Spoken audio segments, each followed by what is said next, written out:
If you are using Amazon Fire Stick, sometimes you may want to reset your Fire Stick, because sometimes you may be selling that device. Or sometimes you may want to use this device as a new device. Anyways, in this video, we will be telling about how to reset Amazon Fire Stick. For this, first, what we need to do is go to Settings. Here you can see Settings option.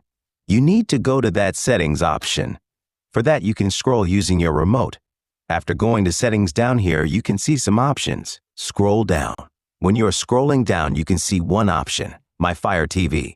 Click on My Fire TV. When you are clicking on that, you will reach a page like this. Here down, you can see Reset to Factory Defaults. Click on Reset to Factory Defaults. When you are clicking on that, you will reach a page like this. Here you need to select Reset. Click on Reset. When you are clicking on that, you can see resetting your Amazon Fire TV stick. After that, this will switch off automatically. Now it is turned off.